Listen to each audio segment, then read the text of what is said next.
Hello ladies and gentlemen, welcome back to the show. On this episode, I will be finishing a river carp campaign I started a few weeks ago. What is a campaign, some of you guys might ask? Well, a campaign is normally an entire season spent fishing a body of water for a set group of carp in the UK or Europe. However, in the United States, that's not necessary due to the fact that carp will be the biggest biomass of fishes present in our freshwater systems. I will treat my campaign like a bass tournament. Prior to filming this episode, I will spend a day or two pre-fishing certain areas to locate the group of fishes I want to target. Then once I get the area dialed in, I will focus my effort on the set area.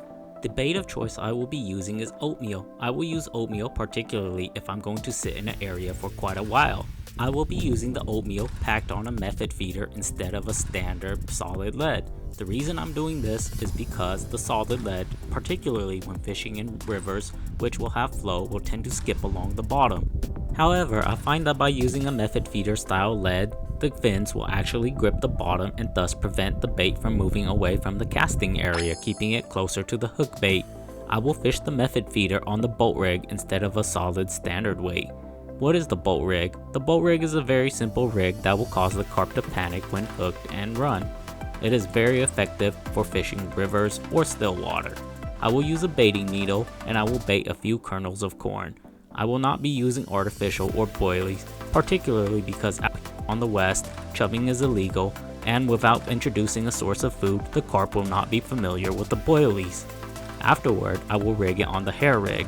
A hair rig is a very basic carp rig that must be learned if you are going to be serious at targeting carp. This will allow you to hook the carp on the bottom of the lip every time. This is what it should look like, and now I am ready to fish. I will pack the oatmeal around the method feeder. The amount of oatmeal packed around the method feeder will depend on whether or not the carp had been used to the food. This is why I stress the pre-fishing. When I'm pre-fishing, the carp will eventually get used slowly as I fish one or two sessions. Even if I don't get many bites during my pre-fishing session, or if I get one or two bites, the carp will eventually get used to the food that I've been fishing prior to the days of filming this session. Thus why I call it a campaign, despite it not being an entire season. Afterwards, I will spice the bait with a little bit of this Corda attracting goo. This goo can be purchased in the link in the description below. I will link the entire website to where I purchase all my carp fishing gear in the description of the video. After a few pre-fishing sessions, I've decided that the area I want to focus all my effort on will be this flat shelf that is adjacent to the river channel. There is quite a bit of flow here, but by targeting this flat shelf, I'm able to stay out of the current and prevent minimal drift of the pack bait I'm using. In the state of California, chumming corn is illegal in most body of water, beside a few selected areas such as the San Joaquin River. So with that being said, pack bait is your best friend. So by using pack bait in the river system, I don't want the bait to get floated away by the current of the river. Therefore, I will actually pack quite a bit of bait as it scatters on the method feeder, but most of it will be retained, whereas on a flat lead, it will be scattered across the river bottom, thus making it very difficult for the carp to find the hook bait. The gear I'm using today is just a small set of standard steelhead rods. The reason I'm using this steelhead rods instead of traditional carp fishing gear or European style rod is because particularly the carp I'm fishing for today are a lot smaller. When targeting much bigger carp, I will opt for my European style gear, particularly if I must make long casts onto large flats in reservoirs. But this time of year, the river is small but still has a bit of flow. The European style rod and reel will not be needed, and fishing with these American style salmon and steelhead rods will actually make the fight with the carp a lot more enjoyable. The biggest difference between the American carp fishery versus the European carp fishery is the European carp fishery tend to be similar to those of the American pay lakes. The scene is very manicured and built so that the fisherman could have an enjoyable time to carry all his or her gear down to the water, whereas the American carp fishery will tend to be very rugged and every gear had to be either boated in or carried.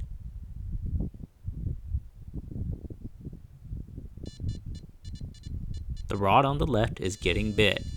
After waiting for the bite, this river carp took off like a freight train. These river carp fight very hard despite their size. They're not as big as their reservoir cousin, but because I think they live in the river and they fight current all day, They are actually a lot much more muscular compared to their reservoir cousin, which will be a lot much fatter and lazier. As for the question of why there are so many carp on the West Coast and in the United States, the history of the carp is because the United States Fish and Wildlife Commission decided to plant the entire United States with carp as a food source for its growing population after the United States Civil War. Contrary to popular belief, these fish were not introduced illegally. They were actually introduced by the US government to feed its growing population. Therefore, they're not actually an invasive species, but instead a naturalized species. This is a very nice river carp. The carp in this river will tend to be smaller than their reservoir cousins, which will live downstream of this river. These fish are extremely scrappy for their size, and they fight really well on this lighter tackle. This is a very nice river carp for this section. I'll show them to you guys real quick to demonstrate that these fish are full fin and not a scale out of place. Thanks for playing, little guy. Off you go. Also, I've been getting quite a bit of questions in regards to the gear I've been using to fish for carp, so I will also answer that on this episode. This is a bite alarm. It is screwed down to a bank stick, and this is the volume control. This allows me to control the volume that I want the alarm to sound at. Then it is connected to a bite detector. The bite detector takes the line and allows me to detect a dropback bite or a forward pulling bite if the carp were to take off. It is screwed down to the bank stick, which is staked to the ground. When a fish runs off with the bait, the bite alarm will emit a very loud sound, thus allowing me not to have to watch the rods constantly. Another piece of equipment a lot of my viewers and subscribers will have seen me carry on the previous episode is a landing mat. The reason I carry a landing mat is because I want to return the fishes that I catch back to the water as safely as possible. Because catfish and carp will tend to be on the larger side, I will always carry with me, when possible, a heavy-duty landing net. This net is relatively cheap and is very hook-proof, so you don't have to worry about the hook hooking the lining. Now onto the shelter that I use to stay out of the element when I'm carp fishing for the whole day. I have my brolly, which can be purchased at bigcarptackle.com, along with a folding stool. I don't like a full chair, so I'll carry a folding stool. Then I'll carry a day pack, or what the European call a D-pack. It has all my hook and terminal tackle along with my leader line. I will carry the minimum amount of gear I could get away with. Afterwards, I'll carry a bait bucket, which will have my bait for the day. The brolly is staked down to the ground. With this little screw, I could adjust the length and the height of the brolly. This is the setup I use to stay out of the element. So hopefully this clarifies for my viewers and subscribers the gear I've been using to stay out of the element when carp fishing.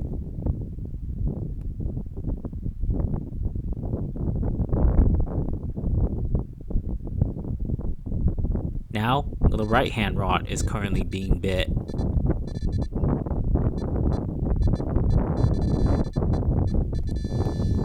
This is another very nice fish. I can tell from the way he is fighting that the school is cooperating very well today. Prior to the pre-fishing session I've been having, the carp had not been biting very well, with me picking up a few very small fish. The school of carp on this shelf is actually a much larger school of fish compared to the fish I've been catching on top of the shelf. The fishes on top of the shelf tend to be on the smaller side, roughly about a pound.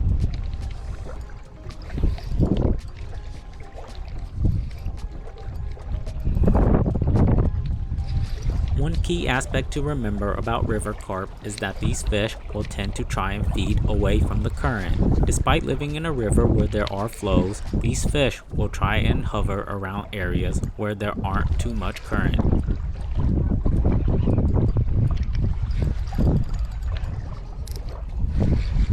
This is another very nice river carp. This fish is pulling pretty hard. I know he is probably about the same size as the last fish, for the school I'm targeting today is relatively uniform in size. I found that the fish during my pre-fishing session on top of the flat was actually much smaller, roughly about 1 to 3 pounds. While trying to set up the secondary camera, the other rod got bit as well. This fish is probably from the same shoal as that fish that took the bait that I have in the net. This is another very nice river carp. I can tell from the way he is fighting, he is also about the same size. So instead of having one fish in the net to show you guys, I will now have two fish in the net.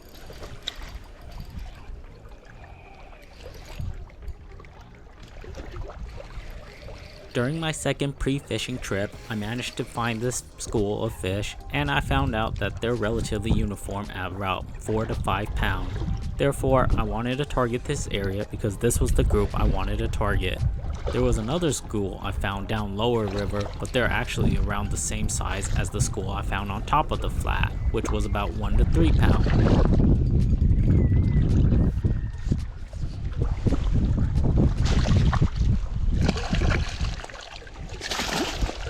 These river carp fight so good on the steelhead tackle. They fight all the way to the very end, and now I have two carp in the net. These carp are about the same size, not a fin out of place, and not a scale out of place. I think they're gorgeous in my opinion, but to a lot of people, they'll say it's a slimy, stinky carp. This fish is very lean and very muscular, fully finned and fully scaled, without a single fin or scale out of place. I think he is very much like a koi, but just a darker version. Now for this second fish, he was not very cooperative. He didn't really want to come up to the camera, but after wrestling him down for a bit, I managed to get him to pose for the camera for a short while. This is another very gorgeous fish. He is very lean, but he was very muscular as well. These river fish will tend not to have the same pot belly that the reservoir fish will have, primarily because I believe they live in the river and they have to fight the flow of the river every day. Alright buddy, thanks for playing. Off you go now. I'll also let your buddy go as well.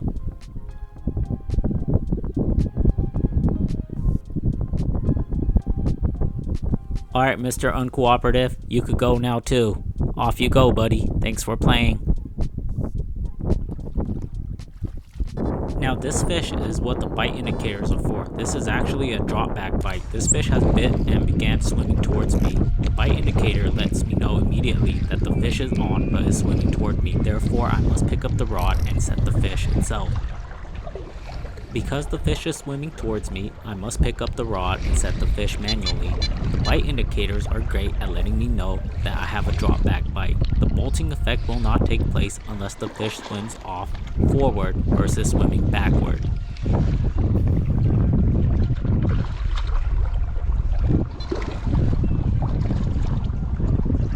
This is probably the smallest fish I've caught so far today. This is a very lean carp, but nonetheless he is a very feisty fighter.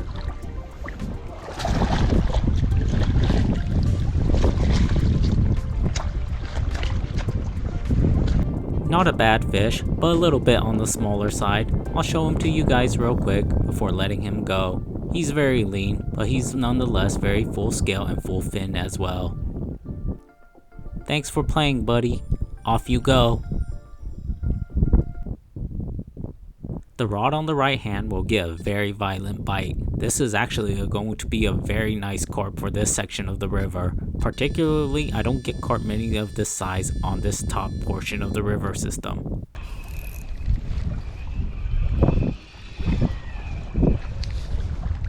Hopefully today's episode answers the questions a lot of my viewers and subscribers had been asking me in regards to the carp fishing, whether it's an international viewer or a local angler. Carp fishing is not very popular here in the United States. Besides the pay lakes of the South, carp fishing tend to be a very specialty gig that a very few anglers in the United States will enjoy doing. More often than not, when I'm carp fishing, I'll be the only angler on the lake.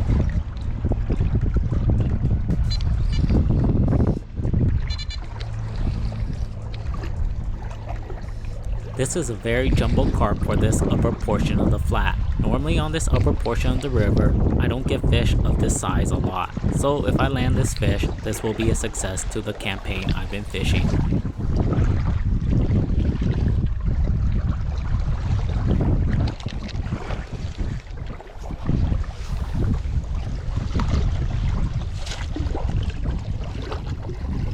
This will be considered a small carp in the reservoir portion, but for this upper river portion, to get a carp of this size is a really nice fish. I am very extremely ecstatic that I've caught this fish. This is a very healthy common carp. Oftentimes, a lot of these river fish won't have this kind of belly, only the reservoir fish will. I'll show him to you guys real quick and I'll return him back to the water. Thanks for playing, dude. Off you go.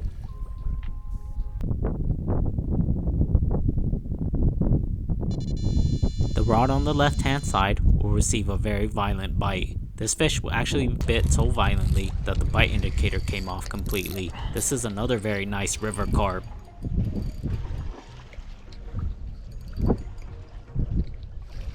I will land this fish and I will pack up and start walking back soon. This is a very nice fish and it was a great way to end this campaign. I've been wanting to target this river for a very long time, but due to the extreme amount of rain we've been having in the spring, it is near impossible to target the river when it is swollen and flooded.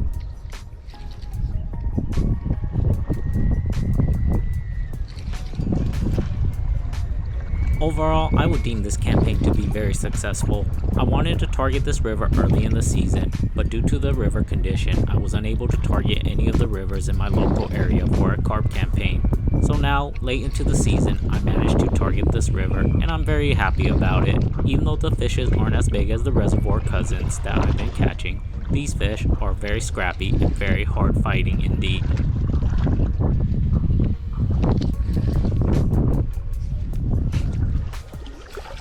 This is another very nice full fin and fully scaled carp.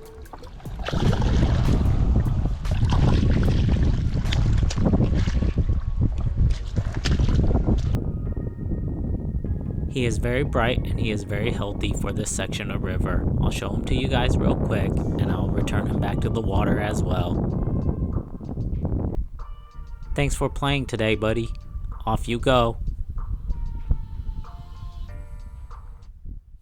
Overall, the river carp campaign was a success. The pre-fishing sessions I had managed to yield me a great area to catch some nice carp on the river. The river was also in great shape and I managed to catch quite a few fish to end this campaign. Thank you guys for watching and until next time, tight lines y'all.